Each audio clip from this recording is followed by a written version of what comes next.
Welcome to International Securities Exchange's podcast series. Facilitated by renowned educators, ISE podcasts are intended to teach beginning as well as seasoned investors the ins and outs of trading. To find an updated list of podcasts, please visit www.isc.com/podcasts. Please be sure to listen to our important message following this episode regarding the risks of investing in exchange-traded options.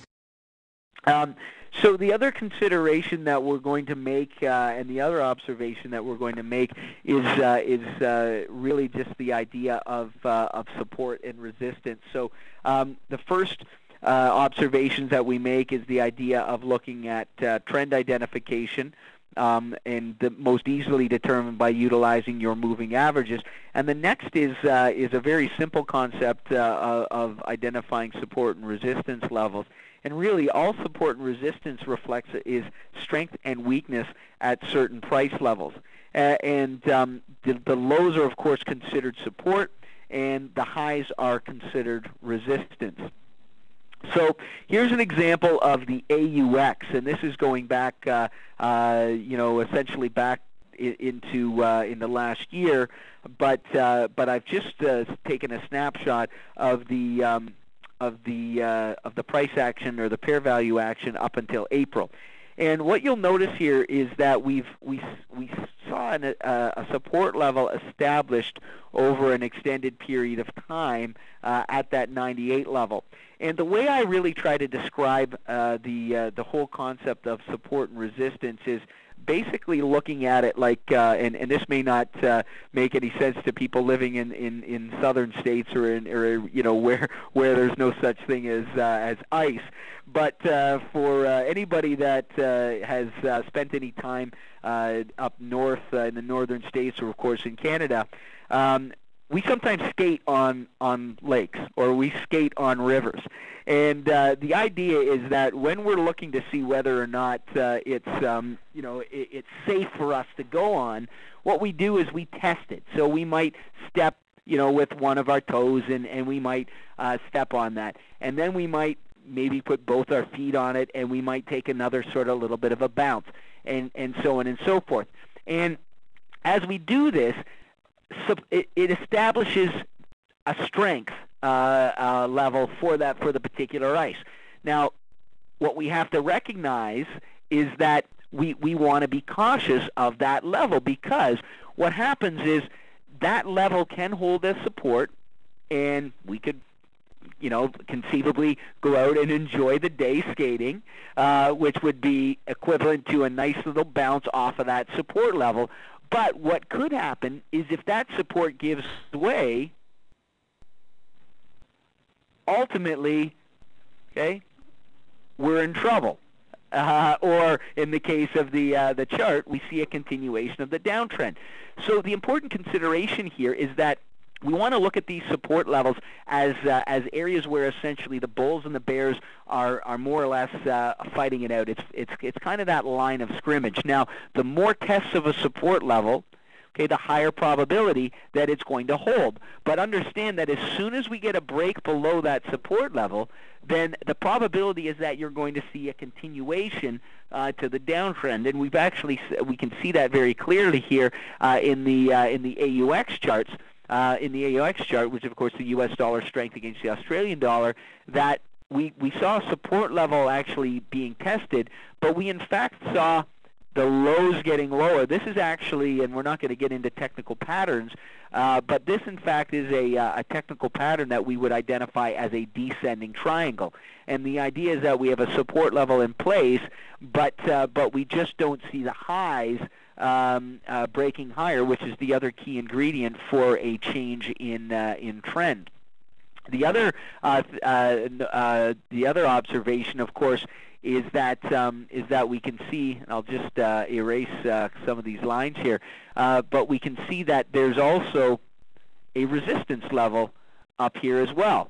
And so while we can be very aware of a support, we also have to recognize that if we're trading off of a support level, that our next target sits up at a resistance level. So for example, you can see this last bounce off of the support at 98 actually yielded a really attractive move up into this 102 zone. But that 102 zone acted as a very strong resistance level, and you can see that there was consolidation on a number of occasions within that range, suggesting that we needed to be cautious. And then, of course, you had a sell-off and then a break below that support, which then yielded a continuation to the downside. So that's one consideration with respect to support. An example of resistance, and I'm sorry the slides here are appearing a little blurry, but here's another snapshot of the U.S. versus the Canadian dollar as seen in the CDD. And again, this was actually taken this morning, and I've removed the moving averages. But what I want you guys to look at here is that you can see over the last several days we saw resistance at that 98 level, and that suggested to us that, be cautious. We may get a bit of a pullback. The pair does not seem to want to continue higher, and that resistance level actually matches up with a previous resistance level up in here, and we can see that within that range over in here we had as well a support level identified. And so what we can do is we can identify between this 97 and 98 level an area of resistance. And again, that allows us to step back and make some considerations when it comes to identifying some possible trade opportunities.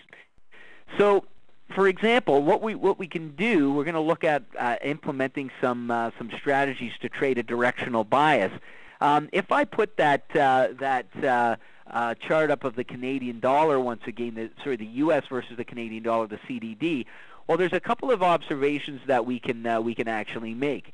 First of all, we can see that back at 95, we saw the moving averages cross over, which lends credibility to a change in direction. We can see that blue was below red for the entire duration here, and very briefly crossed over, but for the most part, the red line was quite well respected. And then we saw a change here in the first or second week of May, that suggested to us that perhaps there was a new trend underway.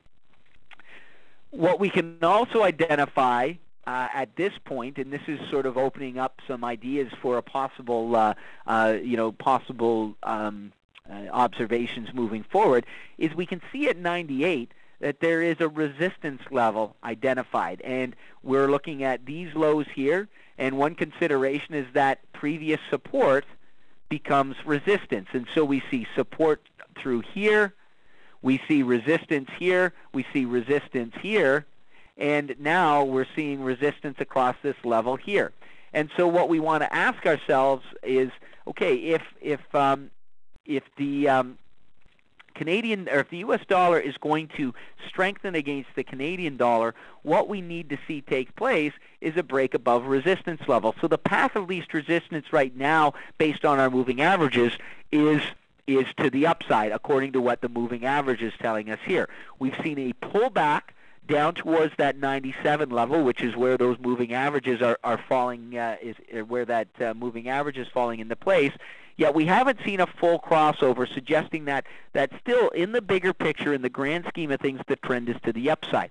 But we don't want to just necessarily jump in right away. We want to look for a confirmation. Well, that confirmation, if we want to trade a directional view to the upside, is going to be based on a nice, and I'm not suggesting we're going to see this happen in one day, so this might happen over the course of a few days, but what we'd like to see is a nice break above that 97 resistance level. So what we're doing is we're saying, okay, we've got moving averages trending to the upside. That says that there's a possible continuation or trend to the upside, but at the same time, we need to see a break above a resistance level to lend credibility to a continuation. So we can sit back and we can be patient, waiting for that particular move to take place, so not committing any capital until we see that nice green candle break beyond.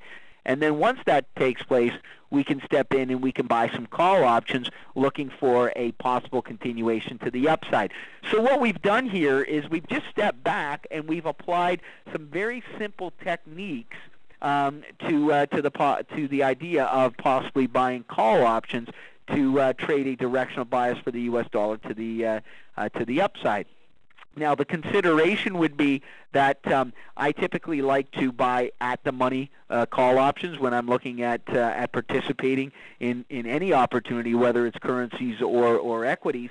And so I might consider buying a 98, a 98.50, or a 99 call option, and then that gives me an at-the-money option contract that I can participate in as the U.S. dollar conceivably continues to strengthen against the Canadian dollar. So I would use this short-term test of the 21-bar moving average to confirm that there is some support down here, and then what I would do is I would use a break higher above a resistance level as a second confirmation to lend credibility to that continuation to the upside. So again, some very simple techniques to create some rules as far as entering into a possible opportunity.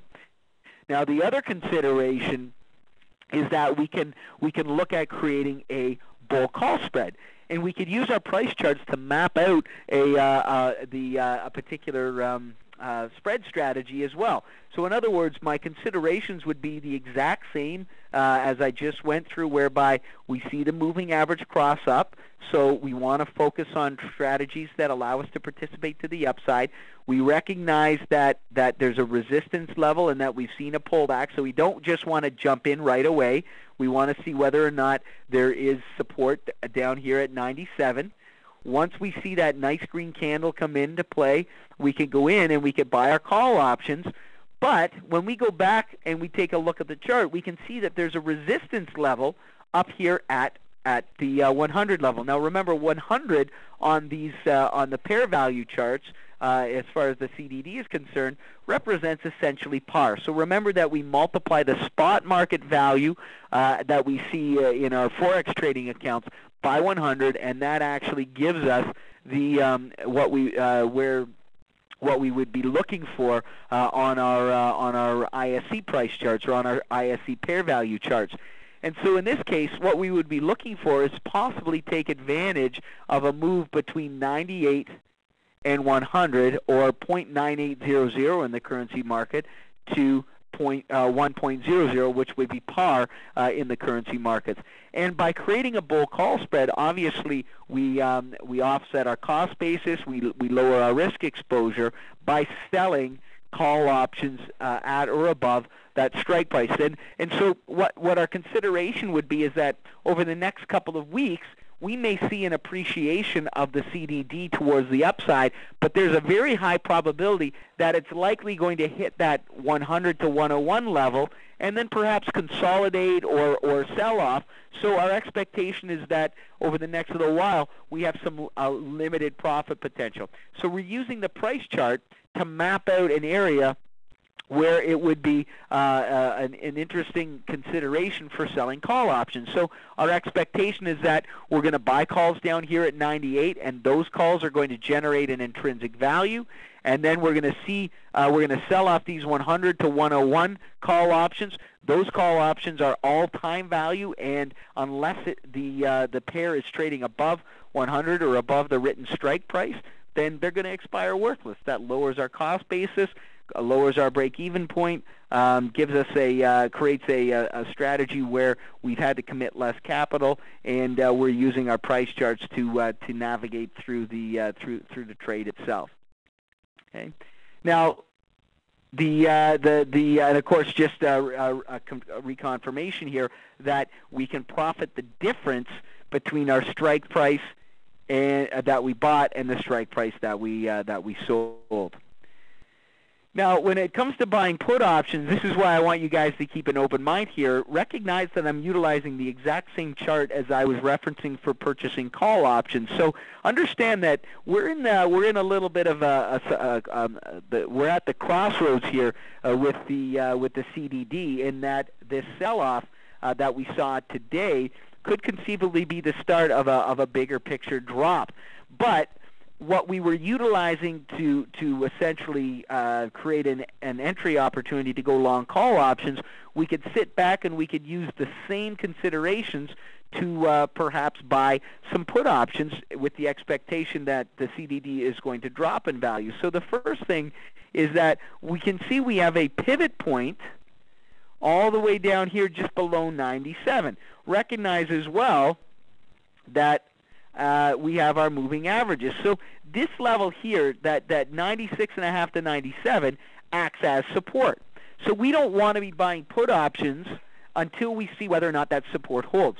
Now, if we go back and we analyze the price chart, we can actually see, if I even just extend that that line a little further, we can see that we have support.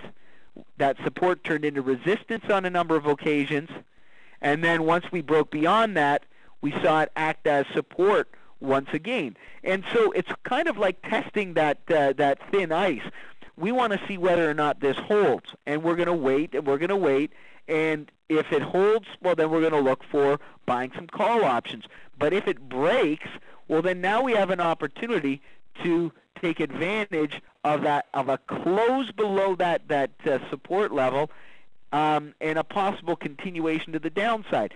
So once we see that close below that key pivot point and that key support level, well, we can step back and we can say now we have our signal to buy some put options, and we can step back and we can use the concept of support and resistance and identify some a price target or a pair value target. So in other words, we might go in, buy put options at the 96.5 strike put level. So by 96.5 strike puts, once we see that pivot point break, and then we can use the 94.5, 95 zone as a key target to manage for profits.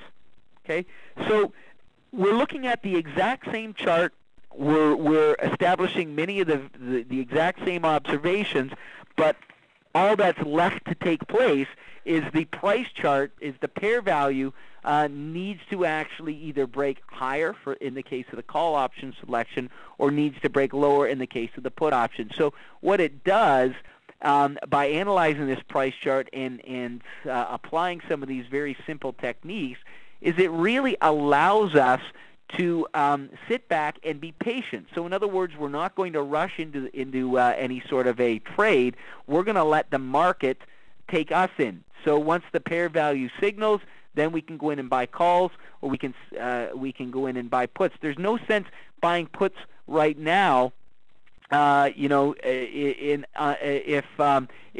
this level is going to hold that support and we get a bounce back up here, because remember, if we buy puts now, what's going to happen if the pair jumps back up to 98 is those puts are going to actually start losing value. Whereas if we get that confirmation, there's a higher probability that the CDD is going to continue to the downside.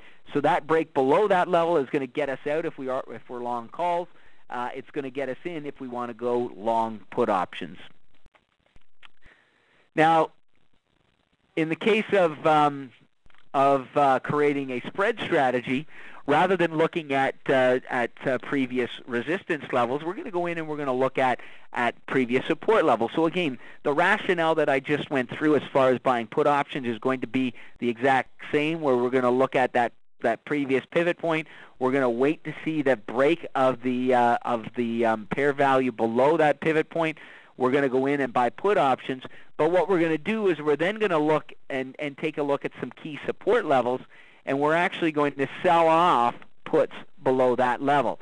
And what that does is it creates a spread that allows us to profit between the difference of our strike price, of course, minus the premium we've paid, and the strike price that we've sold.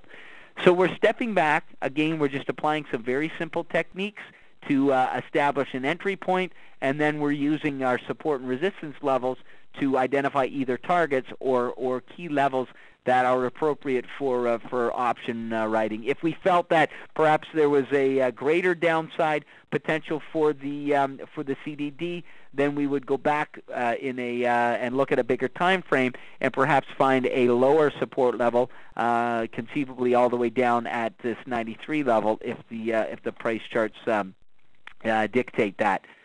So again, keeping it simple, we can apply the very same observations if we want to be an option writer. Now remember, the idea of the option writer is to sell option contracts that have a high probability of expiring worthless. So I think that options writing and understanding the whole concept of support and resistance go hand in hand.